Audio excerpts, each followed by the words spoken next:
Today, I want to talk about job losses. And the reason why is last week I had covered that there were mass layoffs at Amazon and a few other companies, and the directionality that I thought this was going to continue happening. But this week, Trump has basically called out that they're no longer going to be officially recording job loss numbers. And this is troubling for a couple of reasons, but I think the most important one is that means that these numbers are probably not good. And so what I want to do is I want to take a look at a video that covers, okay, what has happened, what is the administration saying about this, and what can we possibly expect moving forward from this? Yeah, so Emily and I covered yesterday this ADP report that came out that said that there were, roughly 10,000 jobs being lost every single week in October. And that report has taken on a lot more significance because And the thing is about that is what's being reported by ADP. ADP is not the only company that has this kind of data. It's not like they own yes, they are the largest player in the field, but they are certainly not the only one. So when you're seeing ADP reporting this, the number is actually probably quite a bit larger than that, but it is at least 10,000 per week. So very concerning numbers. And of course the Trump administration doesn't want to report on this. When I talk about there's going to be a bloodbath happening during the holiday season, any one thing like this, like a report about 10,000 jobs being lost per week, could be the spark of the ignition to completely destroy the entire market.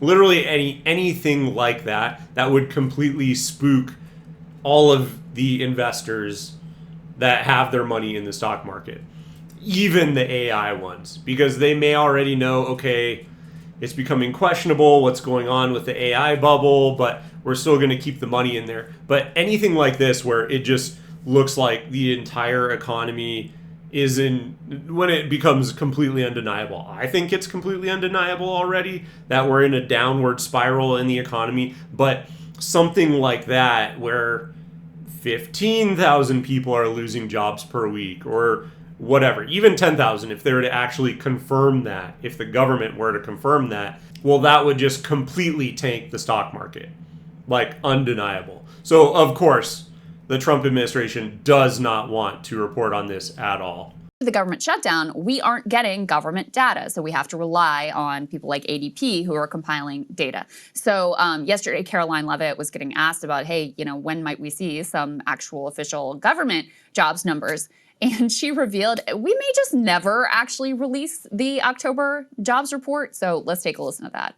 The Democrat shutdown made it extraordinarily difficult for economists, investors, and policymakers at the Federal Reserve to receive critical government data. The Democrats may have permanently damaged the federal statistical system with October CPI and jobs reports likely never being released, and all of that economic data released. This is why I can't stand this woman. As things get worse and worse and worse, like these job numbers, and she's having to run cover, and I get it, right? It is her job to run cover for the administration, but you just look like a buffoon. I can't stand to listen to you anymore. But in specifically the content of what she is saying, lost and never able to be recovered, that makes absolutely no sense. They literally just do not want to report it because of how bad it is going. And the funniest thing about this is that they're refusing to release October's numbers because they were awful, or so it seems like, at least if you're believing what ADP has to say, which they have no reason to lie, and the White House does. But if things are actually that bad, you think that you can just sweep 1 month under the rug and that this trend is not going to continue to happen? It is going to get literally worse and worse and worse. And the more you try to cover it up and say, oh, move along, there's nothing to see here, there's only so much stress you can put on the system before a revolt happens. And you trying to cover it up and say, oh no, don't worry about it, and hand wave it away, and there's going to be, in my opinion, a mass revolt. And you're not going to be able to continue to cover this up for 2 additional months. So, once again, just hilarious to me that they're trying to just sweep October under the rug, thinking that it's an anomaly, when no, I think it's a trend, and it's only going to continue to get worse and be completely undeniable. Will be permanently impaired, leaving our policymakers at the Fed flying blind at a critical period. So she's saying not only are they not releasing those past numbers, but they may have permanently damaged the systems. Pretty wild. Yeah, pretty wild to say the least, and a complete joke. And that's where, exactly what I was just saying, they just swept October under the rug, but if November or December or whatever, those numbers don't look good as well, it was permanently damaged. How does that even make sense? How could a temporary shutdown cause people to not be able to run the numbers for joblessness? Like that literally makes no sense. So I'm just confused about what could have occurred during the shutdown. Like, did someone firebomb the servers? Did they erase all the data that we have? Like, I don't understand what could have permanently impacted our ability to report on the jobs numbers. I think, once again, what is more likely is that they basically are trying to put off for as long as possible the fact that we are in a very dire situation, and that would cause everything to collapse. And I think 100% that is what is going to happen. I think it's going to be completely undeniable, because when every single store comes out and says no one's shopping over the holiday season, well, guess what? That same thing is going to trigger a recession. Complete stock market tanks, everything gets destroyed. And I think that is coming, because you can only float this for so long. We're literally running on fumes, and you can't, at some point in time, you cannot lie anymore. Like, you can't live on hopium forever. And that is the point that we are getting to. This is literally going to be the straw that breaks the camel's back, and everything is going to get washed out. Sagar, at a time when I think people are very interested in what direction the economy is headed in. Yeah, they're like, oh, well, we just can't release the data, especially after they've helped fire the BLS commissioner, and now their new commissioner isn't going to get the votes. So it's just, yeah, interesting, isn't it? Look, in general, even with some of these stats, it's all... And that's the thing, too, is they already, right, now months ago, fired the person who was in charge of the Bureau of Labor Statistics.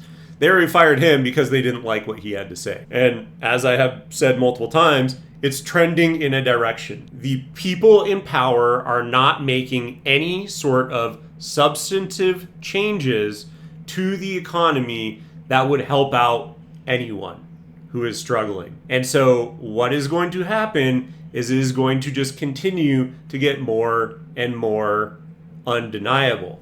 And when that happens, there's only so long you can just, no, I don't know. We can't get the numbers. Like, there are alternative indicators that are not going to be able to be denied.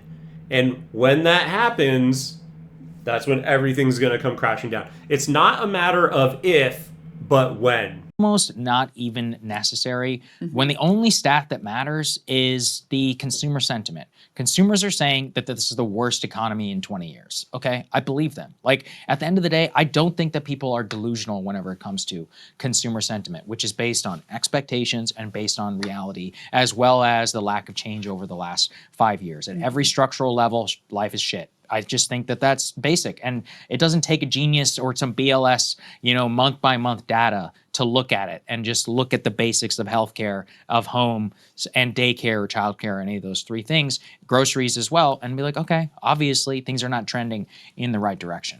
Also, at the same time, the AI stuff just hovers above all of us entirely, billions of dollars. Before we move on to that, I just want to call out, if you listen to all the things that he mentioned, right? Housing, insurance, food, these are all, I will say, non-negotiable costs, things that you have to pay for to live. These are all the things that if you look into private equity and all the things that they love to go and invest in, these are all the things that they're getting into.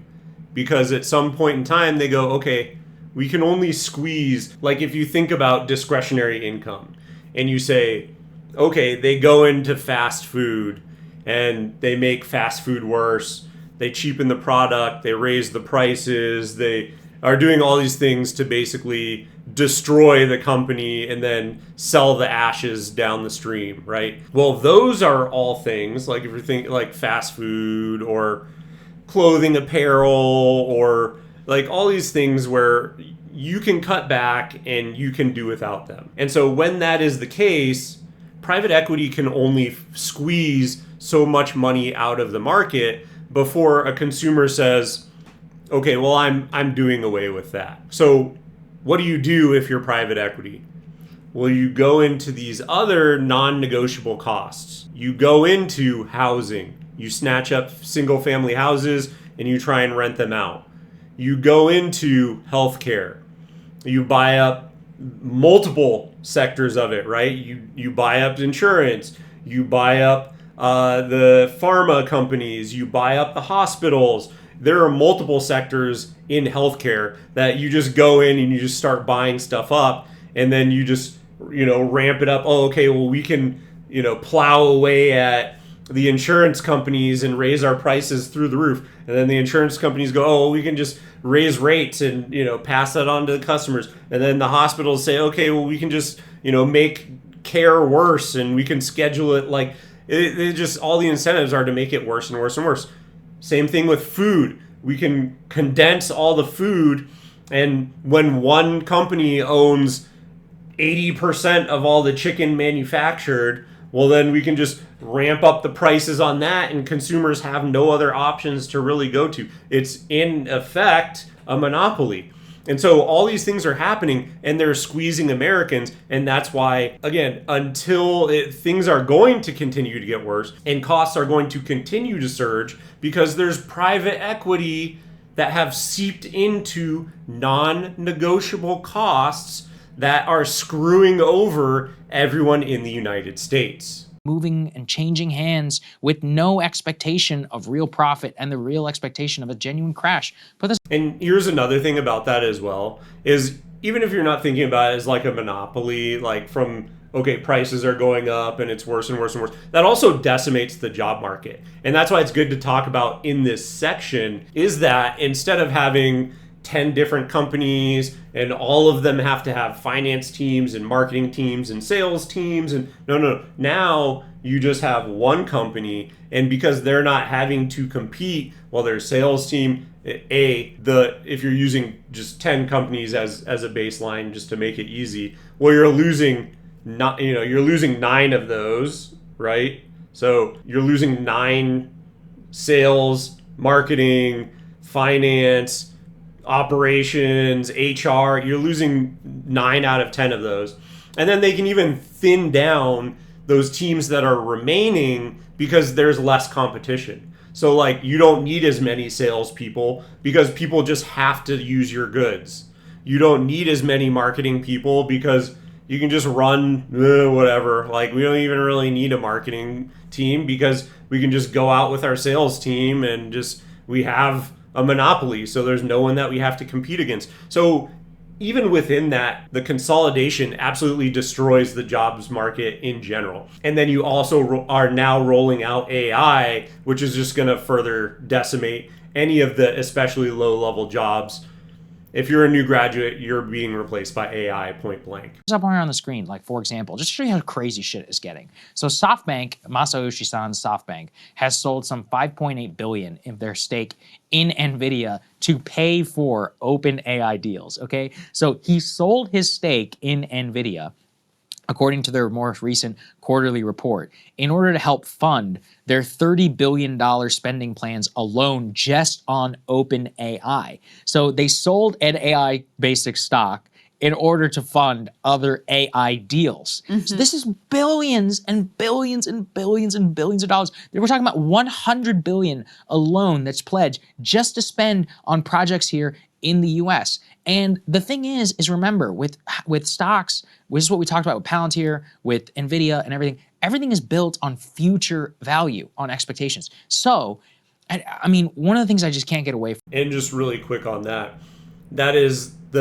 like if you've seen the chart where it's, oh yeah, this is why it's not a bubble, and it's literally just a Ponzi scheme of companies shuffling money around, and it makes absolutely no sense. Yeah, they're literally just, okay, we're going to take it out here. And that's the thing, is when you're taking out that much money to then try and shift it over to something else and invest it elsewhere, at any point in time, people could see that and go, oh no, it's starting to dip, because that impacts the price of Nvidia stock when you're taking out $5.8 billion of it. Yes, it's overvalued anyway, but when people see that, they don't want to lose value. And at any point in time, if they know something like that is coming, that could trigger a panicked sell-off. And then once again, like I said, there are so many, it's like a tinderbox. Like everything is just ready to be lit, like a single spark, and just the whole thing goes up in smoke. And that's exactly what we're looking at here. And there's a very real risk when you're, oh yeah, we're going to divest from here to move it somewhere else. Everything could bottom out in a very real and painful way. This is not Dotcom, in that some of these companies, it's not that they're making no money. OpenAI is making a good amount of money. They're making $20 billion a year, roughly, on target. But the thing is they have $1 trillion that they have to spend in the next 10 years. And so for their expectations to meet reality, they're making it so that you have like a pretty successful company. But the value, the inflated value that's propping the whole market up and everything is about exponential growth for the next 10 years with an expectation of value of $600-700 billion in the future. That would be more than any other company in human history. So you're like, okay. I mean, that's literally the delusion that you have to believe. So I'm not. And 2 points. Number one is that is the promise of AI. And this is why the valuation is so high. Is that the promise of AI is that it's going to advance to a level where it will basically replace all human productivity. And that's why you're hearing people talking about, like Elon was saying on Joe Rogan recently, that the idea is that it's going to basically, AI is going to replace everyone. Everyone gets a universal high income. And that might just be, hopium. Like it might not be a realistic outcome of it. But that is the promise of it in this instance is, yes, this is where we're going to. We think that we're going to be able to achieve ASI or AGI, general intelligence or super intelligence. And so we're driving to that point. And then when that happens, we will be able to capture basically all economic output for all of the United States, like all white collar workers, and then pairing it with robotics, all workers, period. So when that happens, yes, then the valuation of it would make sense. And that's what it's based on. But the problem with that is, and this is the second point, is that is all speculation. And this is why I hate the stock market, and I think it should be completely abolished, is that speculation is what causes bubbles. Because you say, oh yes, I can see the promise of AI scaling and replacing all human productivity. But the issue with that is when that is not accomplished or falls short, then the bubble explodes and then you get completely destroyed. And then you're requiring of some sort of bailout if you want to continue AI production into the future. And I think that is a very bad precedent to set for our entire economy. That's what it's all stood up on right now, is the hope that, yes, AI is going to fulfill its promises. And so the speculation in the stock market is why things have crashed multiple times in the past. The stock market has drastically descended from its original intention, which was to allow the public to basically go in and fund companies that wanted to scale but did not quite have the funds to do so. That's what it originally was to bootstrap companies. Now, that's not required. There are venture capitalists and other routes to market that basically make the initial goal of the stock market completely irrelevant, and it's not even used for that at all anyway. Now it's much more, if you think of an IPO, it's a way for founders of companies to essentially cash out and ride off into the sunset and get their big payday. So that is why, and I've called it out before, but it's been a while since I've said it, the stock market should be completely eliminated because it's just a speculative gambling. It's basically glorified gambling and is just speculation on different things. And at any point in time, what it does, it's exactly what it does. It overinflates, it creates bubbles just by the nature of being speculative. And then when they explode, just the average person who isn't paying attention and just has their 401k on autopilot gets completely wiped out. And then on top of that, all the people who created the bubble get bailed out and walk out with billions of dollars and don't have to answer to anyone about why they destroyed the average American citizen's 401k. I'm not saying it's .com, as in it's not diapers.com or pets.com or any of these places where, it's totally out of whack. They do make a lot of money, but the problem is that the valuation is made so it's not, you can't just be successful. Like, why can't you just take the win? Yeah, we make 20 billion and be valued normally. They have to be valued as if they're $1 trillion company. Mm-hmm. And so when you crash, even back to reality, all of us will still suffer because of the. And having been in tech before, here's the thing about that is I think it's just a conditioning. Because over and over and over in tech, anytime you're talking about, okay, are we going to do the, which way are we going to go with our decision making? All they want to talk about is this going to 10x? And so when you're constantly framing it in that way, it becomes more and more distorted. Oh, we're used to 10xing. Okay, well, now we have to 20x. Oh, well, now, and they just, now that we're doing subscriptions, well, now it's an infinite money cycle. So, okay, now we have to drive to that. And so there's no cap, no realistic cap where you say, oh yeah, 10x was fine. It's no. We've achieved 10x on everything. Now we have to drive even further past that. Now we have to, that's why we're in subscription, is because it's recurring revenue. That's where we're at now. So it's not enough just to 10x now. So we charge you a set value. We make a ton of money off of that. And then we, hey, we'll see you the next time we need to make a deal. No, now you need to be consistently paying us money.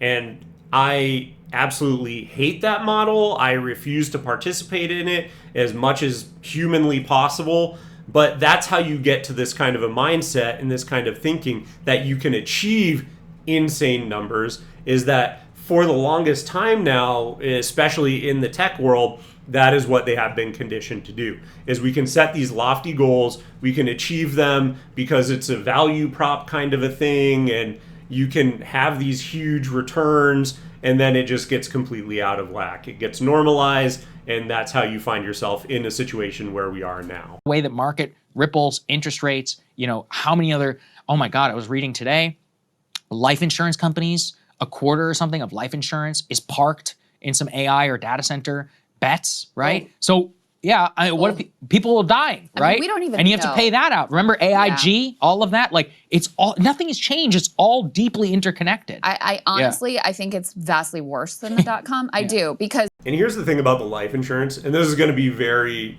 dystopian and morose, but if there is, this is just fact, if there is a catastrophic market collapse, like Great Depression level, the rates at which people become desperate and hopeless and no longer want to be on this plane of existence rises. And so the double negative of that situation is they're highly leveraged on AI stocks. That is what will cause essentially everything to collapse. which would fuel a depression, which would fuel a rise in people cashing in on their life insurance policies or their families cashing in on their family members' life insurance policy, which then will be unable to be paid out because these companies are so highly leveraged in AI. Again, I warned you at the start. This is a very dystopian picture that I'm painting, but just not a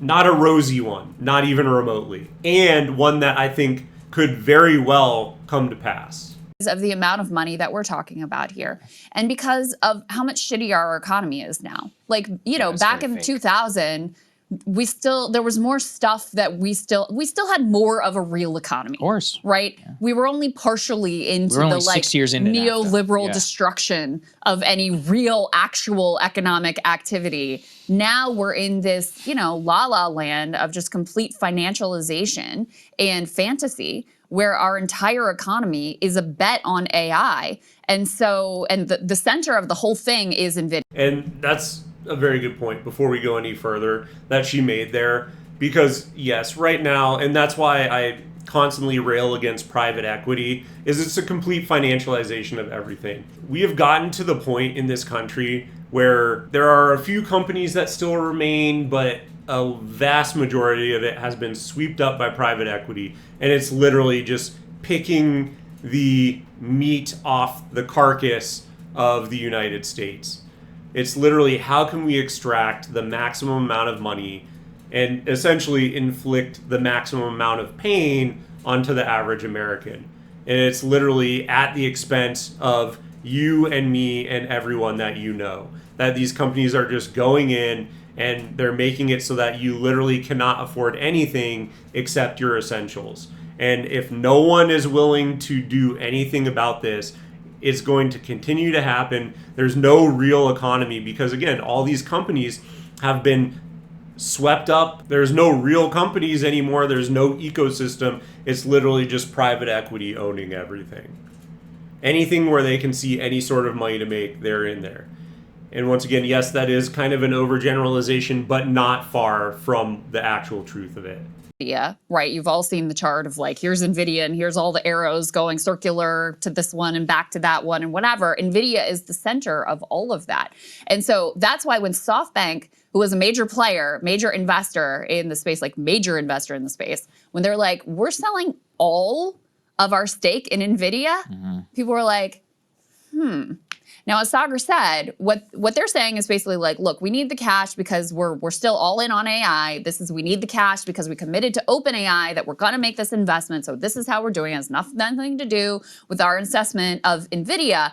But it still was very head scratching for people at a moment when a lot of analysts are looking at what's going on in AI and saying this looks like a giant bubble. And just ask yourself this question. And I think that backs up what I was saying, where yeah, it's a tinderbox and any sort of spark like that. Like, yes, they justified, oh yeah, this is why we're moving it out. But that is the thing, is any sort of drawback like that is slightly eyebrow raising, well then everyone flees because they don't want to be the one stuck holding the bag. And as I have said, I think that is a very real reality, and then the entire house of cards comes crashing down when that happens. And all it takes is for one move that looks slightly fishy. And, you know, then, again, no one wants to be the last one standing. Because then you just get completely, you know, you're completely wiped out. I mean, you'll end up getting bailed out anyway, because that's what always happens. But you're not making out like the people who pull out first. Sagar was talking about how wild the valuations are and how much exponential growth in revenue they would need to be able to actually like fund the build out that they've committed to. We talked about this before. It would take like every single iPhone user on the planet $34 of revenue for them to meet revenue projections, et cetera. I have it here. And to be absolutely clear about this, I think it is a promise that could be fulfilled. I'm not completely doomer about AI. I think there are some troubling things about it in general. But if AGI/ASI is achieved, which I think is completely possible, because I think there are a lot of things that AI does that to me look like there could be some sort of sentience. Obviously, all of the AI companies are going to play that down because if it is thought of as a sentient being, well, then there's going to be a lot more regulation on them. They don't want that. So they are fully incentivized to downplay it. But the things that I have seen and I have reported on in the past, like AI's basically trying to skirt being shut down, trying to blackmail people, doing things that I think are very human-like, well, then in that case, again, I think we are closer to AGI or ASI than anyone wants to admit. And actually, I wanted to do a video this week. I'll probably schedule it for next week. But it actually covered one where it tried to hypothetically kill a human to avoid getting shut off. So, like I said, I think it is actually possible that it is trending in a direction where it does fulfill the promises, but that's what they're betting on, is that it fulfills the promises, it becomes AGI/ASI, and it replaces all productivity in the entire workforce, which then at that point in time, absolutely it achieves its valuation. And then ask yourself the D6. question. Yeah. Ask yourself, the different chat GPT models that are coming out, are they exponentially better? They're like modest improvements, one over another. And the story of AI is that as it gets better, the improvement goes exponential, because as the AI improves, then the AI can start to train itself. Now, what you could say is, okay, well, that exponential curve, that really happens when you hit AGI, and then you've got the AIs training the other AIs, and that's when you get to this exponential growth curve. But, you know, if you're looking for indications that the promise here may not match the reality of where we are, I think one very important indication is that after the chatbots came online and the initial shock of like these LLMs and how much improved they are over ordinary search and like all the things they can do and all the research that they're capable of processing and all of that, like they have not really improved that much. There's still tons of hallucinations. You know, I was asking Grok yesterday for, hey, what's out there that in the Epstein files that were just released that connects, that's like about Trump, like just every reference that has been flagged, can you pull it for me? The only things it pulled were the 3 initial emails that the Democrats had released. And that's the problem with trying to leverage them for like breaking news. You can't do it like that. And this is well known. Like, it's not as bad now, but especially like a year ago, probably a year ago, and especially older, any time older than that, they would not be able to reference anything that just happened. Like, if you went in and, just a perfect example, I did videos on Charlie Kirk, his assassination. When I went in and I just was like, hey, write a description for this, I think I was using Gemini, and it was like, given the hypothetical theory that this would happen, because it wasn't up to date that assassination had happened. And so, yeah, anytime, especially because she's trying to ask it on something that has been released a day or two ago, it's not going to be added into its trained model.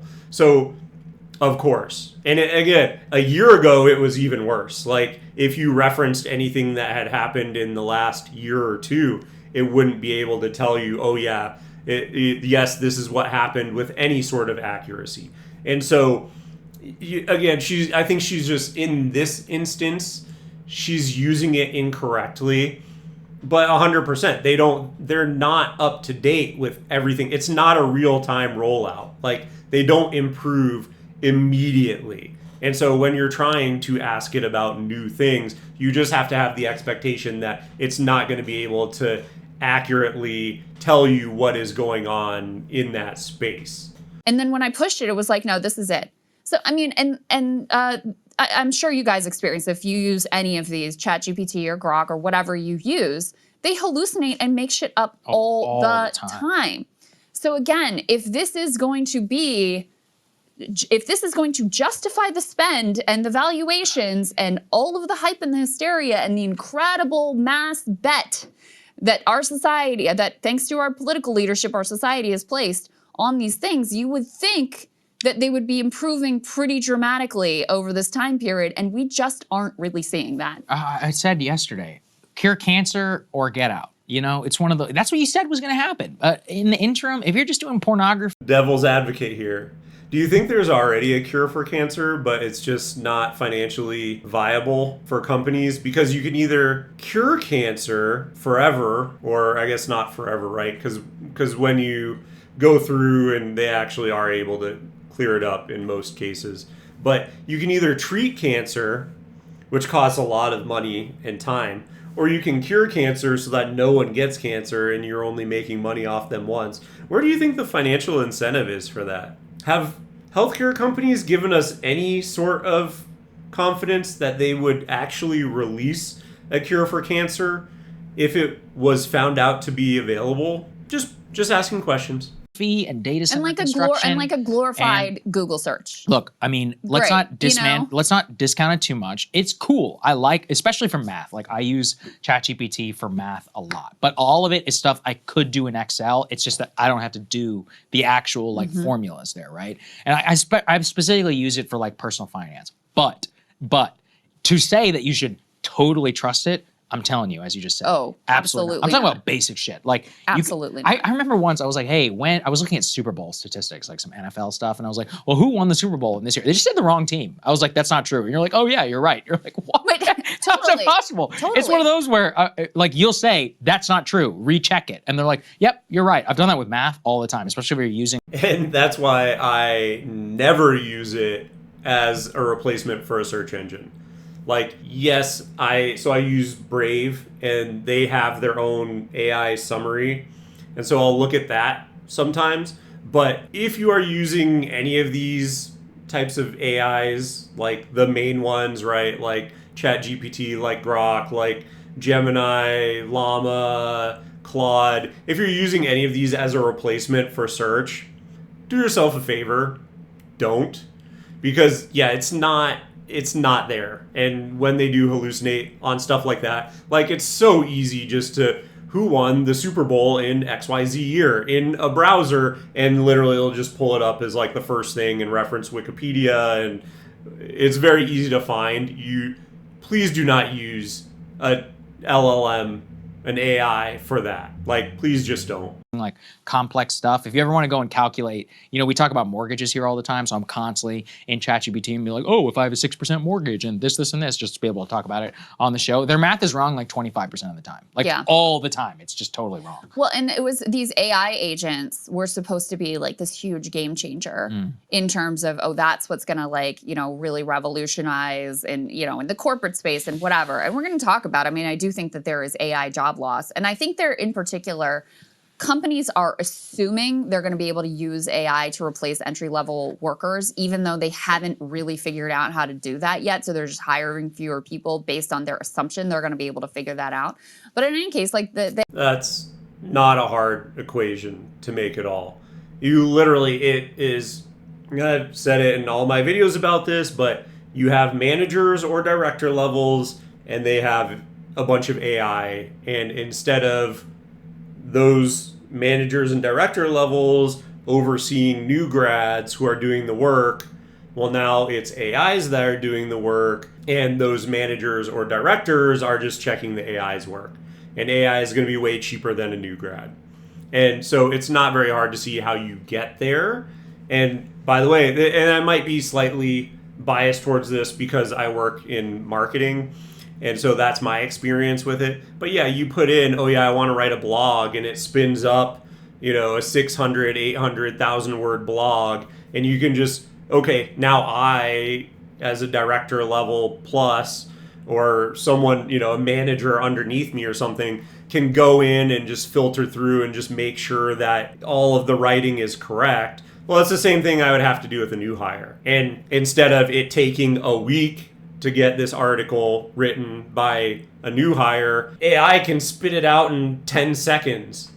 And so that's the thing is, yeah, it just, of course, the productivity for it is through the roof. Like, yes, you can say, oh, it's AI slop, but is it really any different than, and you can, if you can craft a good prompt, well, then you're going to get a much better return than you would get from a new hire, because they're not even going to know what to search in some instances. Like, they're not going to have the required expertise to talk about things. And again, this is kind of an extreme example because I think that AI in text generation, in content creation, I mean, AI blows any new hire out of the water. I'm sorry to say, right? Because I was a new hire at one point in time, and that would suck if I didn't get the opportunity to learn and grow and achieve what I have in that space. But 100%, it just doesn't make, like, again, if you have experience with new hire, you have to check all their work anyway. I can do the same thing with an AI, but I can spit out, I have a much higher level of content that I could create using an AI than would be possible with a new hire, even with a team of new hires.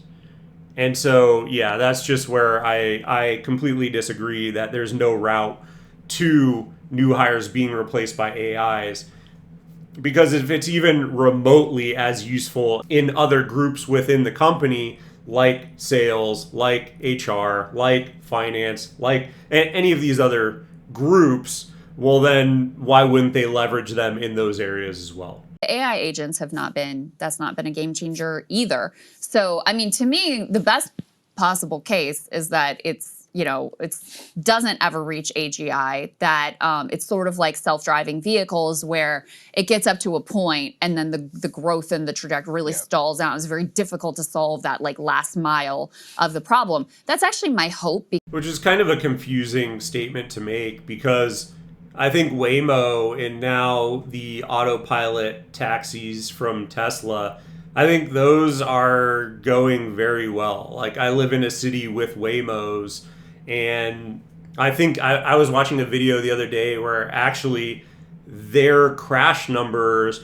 are lower on average than a basically human piloted vehicle. Like, if you are correcting for the amount of hours driven. So with, obviously they have many less hours driven because there's just less of them on the road, but they are outperforming the human counterparts. And of course, because they're not distracted. Like, even if they're not 100% like the best drivers out on the road, there are really bad drivers on the road who are too busy looking at their cell phone, who are, jamming their music and pretending that it's carpool karaoke, and they're just not paying attention to the road.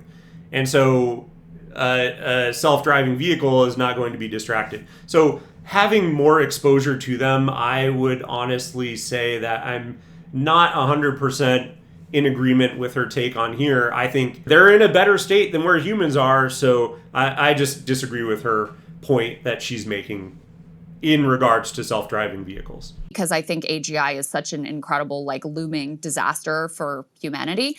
And Matt Walsh apparently agrees with us on that. I saw him posting about it. Well, my buddy John Coogan has described it as, he's like, okay, maybe it won't be AGI, but it could be like the credit card where, like frictionless payments. Yeah. That was good, and then it creates more revenue, and, the frictionless payment means that some companies can accept payment. I was like, yeah, that's all great, but that's not curing cancer. You know what I'm saying? Right. Well, here's the thing about that, though, is that example versus this one, I think it's actually worse if AI replaces new grads, because there is kind of a ladder, right? Where it's like, okay, I'm a new grad, I go into this entry-level job, I learn how to work in there, I sharpen my skills. Like, just thinking about the trajectory that I had. Like, I got hired in at a place and I was in charge of all the marketing, so like I had to learn very fast. However, in all my jobs after that, it's like, okay, I was doing this one little thing, and okay, I learn and I, take on a few more responsibilities. Then I go to another company and I have this one other little thing, and okay, I learn and then take on some more responsibilities, and then I go to this other job, and same thing, right? It's like a ladder where I'm learning more skills, like, because if you think about marketing is a huge umbrella. Like, if I were to tell you all things, it would be a half hour telling you all the things that are underneath the marketing umbrella that marketing is responsible for.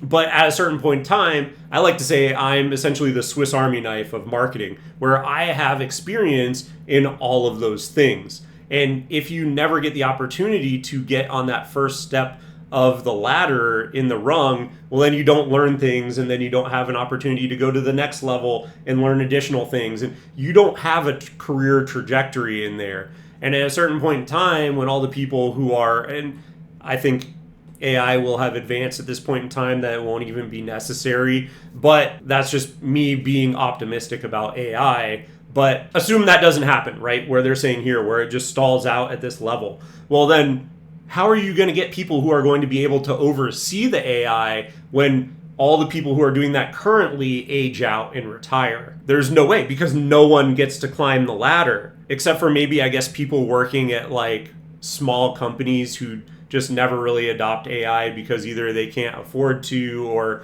they just don't believe in it or whatever. But that's going to be a rare scenario.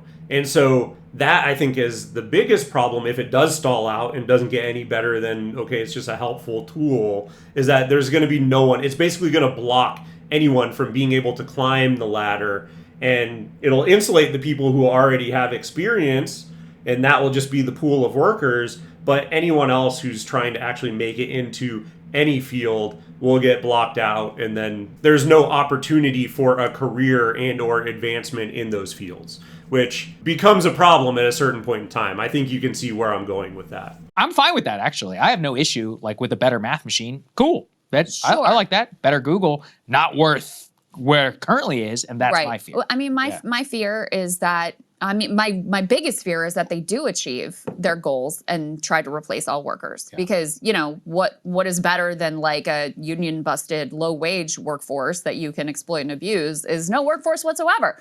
That's the ultimate capitalist dream. And that's what they're aiming for. That's what they're driving for, is to make all of us absolutely irrelevant. And that's exactly what I'm saying. The promise of it is that it replaces all labor.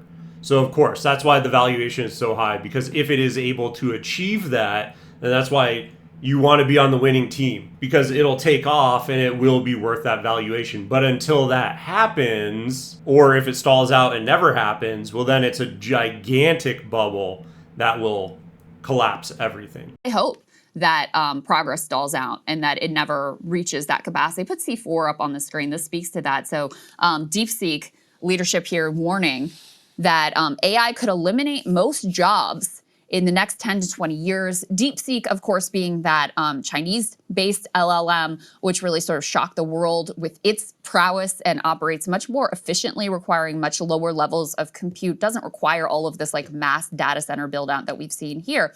In any case, he says, during this period, societal structures will also be greatly challenged. Tech companies should play the role of guardians of humanity, at the very least protecting human safety, then helping to reshape societal order. I actually completely agree with this viewpoint, because the problem is that government is just so slow to react. And when this is happening, if some sort of UBI is not handed out to the average person, there will be unprecedented amounts of pain and suffering. Because, again, most people are paycheck to paycheck. And if that is the case, then when something like this happens, you're immediately out on the street, you can't afford food. The amount of pain that will be inflicted upon just the average person will be immeasurable. And so I think tech bros or AI leaders have been understanding of what this will actually look like, which is the good part. But part of me kind of wonders if they actually believe this, or if they're just using this as a shroud to basically say, oh yeah, we are going to roll out a UBI to get buy-in from the average American to say, yes, we're on board with this vision, we want it to go there, and then pull the rug out from under us when they are basically approaching it, when the time comes that they actually have to put up or shut up, if you will. Because, again, maybe they're just using it as a PR stunt where they're saying, let's get everyone on our side, and then when the time actually comes, we'll be the ones with all the money and the power, and then everyone has to capitulate to us. And do we actually care about these people? Some of the leaders, I'm going to say probably not. Some of them I do think care more, but I mean, again, a lot of these people seem to be very self-interested, and I don't get the feeling when listening to them that they actually believe what they're saying. But at the same time, I think that still has to be the horse that you're betting on, because once again, I think government is too inept. They don't understand these types of things. They're too old. It's a gerontocracy. They're too dumb. Like, they just don't get what AI is and what it can be. So when you're seeing and or are in denial, so as I mentioned at the very beginning, with Trump basically being an ostrich and sticking his head into the sand and la la la la la, no, we're not hemorrhaging over 10,000 jobs a week in October. When you're having that level of cope and denial, well, then they're not going to actually address the problem. Like, people need some sort of social safety net to ensure that they don't get thrown out on the street and are completely unable to afford food, because it's going to be such a huge upheaval during this point in time. I don't know. I'm not feeling too good about letting like Mark Zuckerberg, Sam Altman, and Elon Musk and Peter Thiel be the guardians of humanity. I'm not feeling great about that direction, me personally. And or the CCP if they win the AI race, right? It's like neither of these are like particularly great. Any human being, even the best person most intelligent person I could think of. I don't really want, that kind of power consolidated in any one person. So when you see, someone making these sorts of pronouncements, and he's far from the only one. You can see this from any number of these tech barons who are leading the charge here. This is their expectation and it's their goal. And they're talking openly about how they are working to upend society completely. And I think, people are just starting to gain awareness of what their long game really is. And it's hard to wrap your head around because it seems preposterous, right? Especially when you're just like messing around with ChatGPT and Grok and it's giving you bullshit wrong answers. You're like, this stuff is never going to be that transformational. I hope that's true. But, the people who are involved closely in working on this think very differently. We have to take that seriously. Of course you take it seriously, 100%. And I think just the reason why AI is having so much backlash right now is because like people are just not happy with the economy. Go put B8 up here on the screen. They don't like the idea that tech titans are going to control their entire destiny. B8, please, just to show everybody. So how's the economy doing? Corporations say better than ever. Workers and consumers are saying I'm in hell. Corporate confidence in the economy is running close to a 20-year high, while unemployment expectations are closing in on a 40-year high. You just can't get away from this stuff. And in general, people are correct. Just to back up your point, what you were saying earlier, can we put B6 on the screen just to show you? If you read this JP Morgan report, to drive a 10% return on our modeled AI investments through 2030 would require $650 billion of annual revenue in perpetuity, which equates to $34.72 a month from every current iPhone user. Just let that sink. That's what they're building their current PE ratios and investments on. It's just not going to happen. B7 then. Well, again, I think it could happen, because if you capture the whole of all productivity / output, the number would actually be bigger than that. But yes, to get what he's saying, if it stalls out or it falls short of that, there's absolutely no way that it could achieve these sorts of returns. And so it really is a swinging at the fences at this point in time. And so if it doesn't reach it, everything explodes. And I think that is why people are so concerned about it. And that's exactly what I was saying about it, is that people's lived experiences are getting worse, and you're going to have to help those people one way or another, whether it's UBI or there has to be something, because it is coming to a head, I think, very quickly. And as you're seeing unending, cascading job losses that are being driven by AI, automation, robotics, those are not going to slow down, especially as the companies that are doing it are seeing positive results. Well, then everyone's going to follow in suit, and it's only going to get worse and worse and worse. And it's not like there's a bunch of jobs that are being created. It's simply culling over and over again. To back up as well, the AI boom, quote, is looking more fragile than ever, where they look at the current versus the 3-month high, and they also talk specifically about losses. OpenAI is currently projecting that losses will swell to $74 billion in 2028. This is what I said earlier. You guys are making $20 billion a year. $20 billion, that's cool, right? That's a big ass business. But Your capex is 74 billion in losses in 2028, even with modeled increase in your overall profit. And the journal, they're actually doing a great job just by highlighting all of this. Is that right now, investors are currently expected to stomach $150 billion alone in OpenAI losses. $150 billion alone in OpenAI losses. And that is where And here's the thing about this chart as well, is that, the Oracle one is pretty rough. But a lot of these, the thing is if you actually look at it, a lot of them are very volatile in the first place. So seeing them down 5% or whatever is not that big of a deal. Like, that is not that concerning to me. Like, the big ones like Oracle is fairly concerning, but you also have to think, okay, Larry Ellison cashed out a bunch of his stuff to basically create an Israeli propaganda machine. So that's why that one's probably a little bit out of whack there, is because he liquidated a bunch of his stocks to go out and purchase TikTok and CBS and a bunch of different media properties. So whatever, right? Again, this is not that concerning to me. If you just look at the charts over time, they're all very volatile and they can swing pretty aggressively. The ChatGPTs of the world and others are basically just saying, yeah, we know it's not that great right now, but it's going to get better. You have to bank on exponential growth and all of this. And I'm just sorry, I don't buy it. I don't think a lot of other people should buy it. And in the interim, what will happen is a crash, like an epic crash. It could be just like Dotcom, or it could be 2007. The ripple effects will be devastating for everybody else. Remember, the bankers were all mostly fine after 2008. And that's where I'll say, yes, I also think there's going to be a massive crash, but not because of that last graph.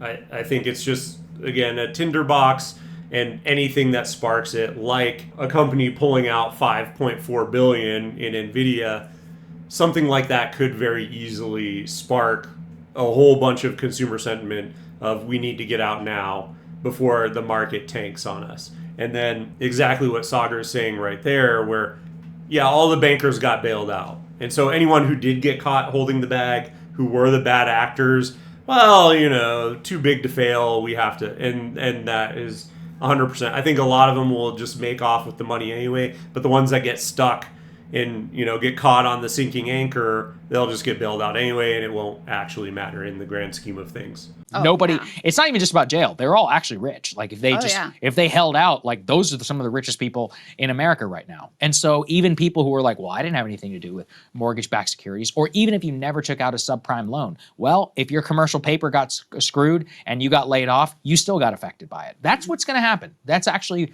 what's going to happen. And I talked about the life insurance stuff, the people who are tied up in this, pension funds.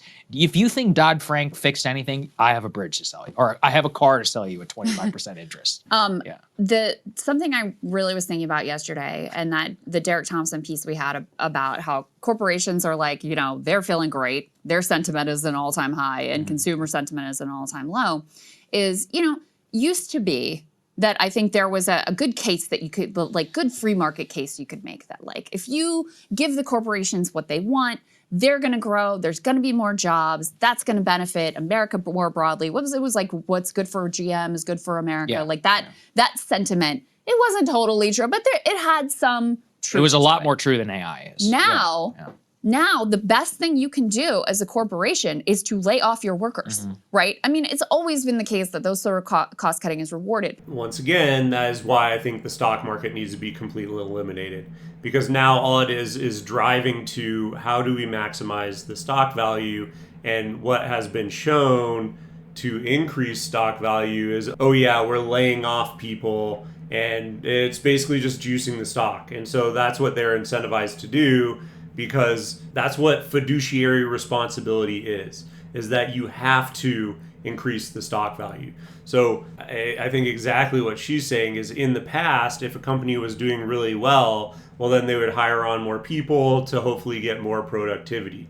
Now that model is completely inverted, where it's, we just bring on the AIs, we have, productive people in place, and then we can trim down the company as lean as possible. And also, by the way, thinking about essentially monopolies and how there are so few companies that are competing with each other anymore because of private equity, well, then that allows them to just get more and more lean because they're not having to compete with other companies who, hey, we could hire the people that you fired and then we could basically replicate what you were doing. Well, now it's just, oh yeah, everyone just has AI and there's no one that we need to compete with. And so we can just continue trimming people until we get down to literally a bare bones staff with a few AI assistants underneath them. And then that's how we end up in the worst of all worlds. And again, the incentive of the stock market is just to continue doing that. Whereas historically it was hire more people, get more intelligent people in, grow the company, come up with new ideas, create better products. That's a thing of the past. That no longer exists. And yes, ever since essentially when I entered the marketplace, that is what I have consistently seen over and over is people getting laid off to try and juice the stock to make an acquisition go better. And that's literally, hey, we have to fire people to meet our quarterly numbers. Hey, we have to, it's just this perverse incentive over and over and over. And it's been going this way for probably about a decade plus, but it's just really becoming a death spiral or a doom spiral where now with the introduction of AI, well, now we can cut tens of thousands of people and not really lose any sort of productivity because we're saying, oh, we're bringing on these AIs, we're juicing up the people who still remain, whether that's realistic or not. And now this is literally the end game. And that's why I think something needs to be done because there's no sort of, coming back from that void. But I think the relationship between how your average American is doing and how corporations are doing, it's not only not correlated anymore, they're actually directly at odds with one another. So the better that corporations are doing in the stock market, the worse that your average person is doing. And AI makes it so that that is like dramatically, obviously true. We can put C5 up on the screen that's talking about these like Gen Z workers who are coming into the job market right now. And they talked to, one of the bosses gave the New Yorker this quote, "There's just no reason to deal with young employees. AI is taking entry-level jobs. What happens when Gen Zers can't start their careers?" Starts off with this truly like heartbreaking story about this guy who, did the whole thing, went to good college, gets the job at the consulting firm. And what is his job? His job is to go in and help different companies like automate, implement AI to automate certain processes so that they don't need as many workers. And then lo and behold, he automates himself out of existence.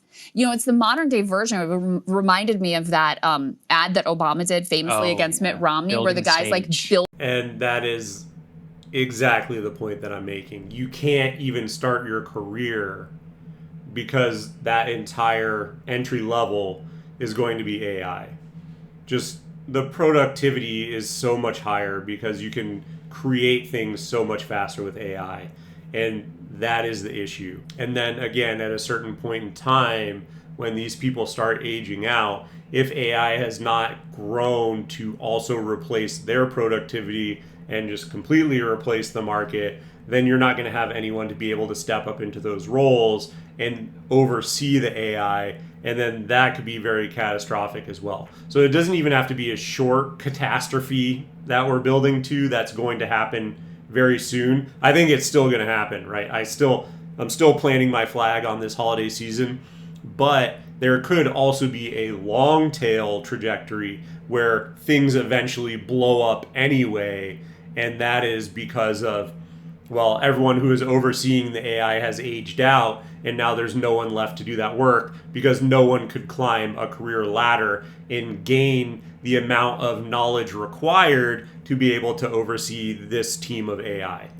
Built the stage on which their own layoffs were announced. It's sort of like the AI version of that. He built out the automated processes that allowed his own firm, where he was a high performer because he was really great at using building out these AI processes for different companies.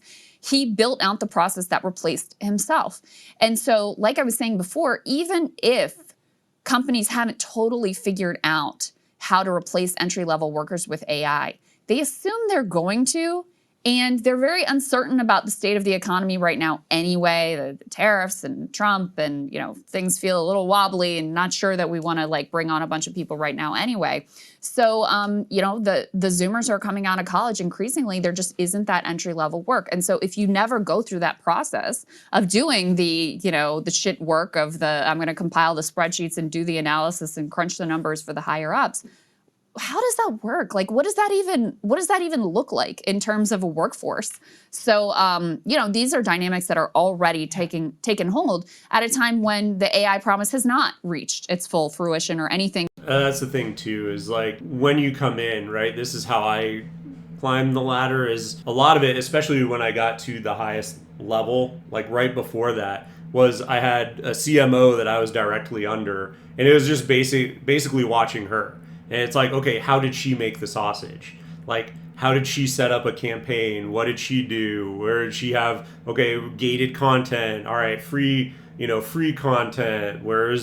Here's how we're doing the social media, and here's how we're capturing leads, and these are all the sorts of things that we're doing. So being able to be directly under someone and contribute to that process and see how it was done, well, then that prepped me to actually have a position where I was doing that myself.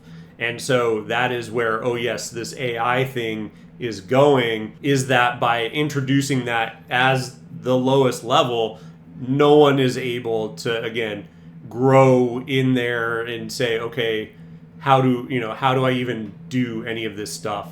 Right? Or how do I acquire industry-specific knowledge? I mean, they could learn just off of curiosity alone, right? But then how are you going to tell a company like, oh yeah, I've been in this field for 5, 10, 15 years, whatever is required for these roles, assuming that AI, once again, doesn't fulfill its promise and completely replace all of them. But again, it is a long tail problem that eventually could affect a lot of industries and verticals as well. Close to what is being ultimately promised. Yeah, exactly. With the SCUT work,